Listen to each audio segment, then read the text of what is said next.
in this competition. Guardiola went out of his dugout and started trying to lift the Manchester City fans, but he couldn't lift them because they were just stunned. They couldn't understand how that's a handball decision. It's the law. The referees have to apply it. They can't understand it here, and that's the difficulty, isn't it, of the game and these laws that want to be tinkered. No one quite understanding and finding that was a very harsh penalty. Although, as we said, Bruno Fernandes talking to the referee alongside Bernardo Silva as they went on, neither quite happy with the refereeing decisions.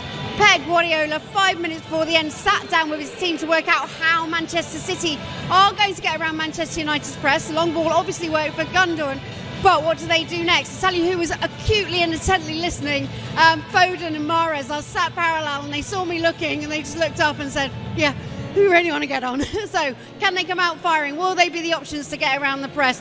And still, what more can we see from United? A fantastic first half. One more thing to add. Lindelof struck by an object, sadly, after the penalty and the celebrations. Although he came off, he looked absolutely fine, no damage, fine to continue for this second half. But that can't continue to happen. Harry, thank you. I was just going to throw another argument out here for Jack Grealish and the handball. The intent to make the body bigger is irrelevant. The arm goes high up to the ball. Does that make any difference whatsoever? No, it goes to protect himself. The arm goes to protect himself from injury, damage. Would an ex-pro like yourself or an ex-pro anywhere else would give that as a penalty kick?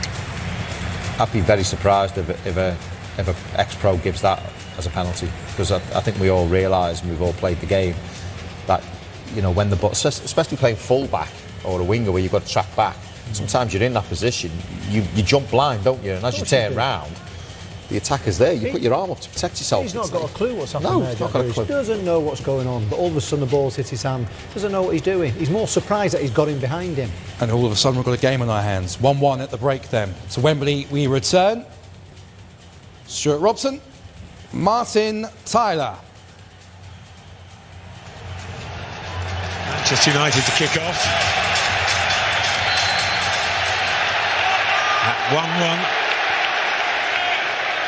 Extraordinary opening goal and a modern day penalty. VAR orchestrated for the equaliser. No changes at half time.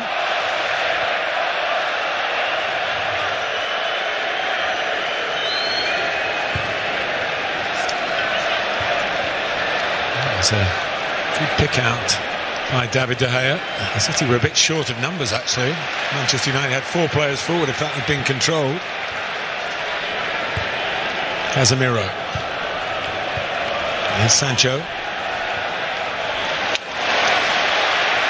It's Bruno Fernandes.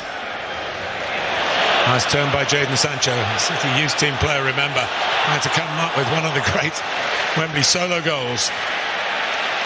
Got a long way too, Stuart. Certainly did. That's the best we've seen of Sancho. Had a disappointing first half.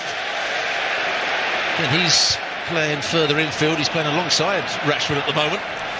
There's De Bruyne getting it off the front and then trying to use a little curved ball into space for Erling Haaland to chase. It's no good Manchester United thinking, well, we've kept Haaland under wraps, because there have been many a game where his touches have been few and far between and he's come off with the match ball. Including one, of course, against today's opponents. That 6-3 win. Phil Foden is on the bench. He got a hat-trick as well in that game for Pep Guardiola's team. That was back in October. 2-1 to Manchester United at Old Trafford in January, after City had taken the lead, which is what, of course, they've done here. Lost.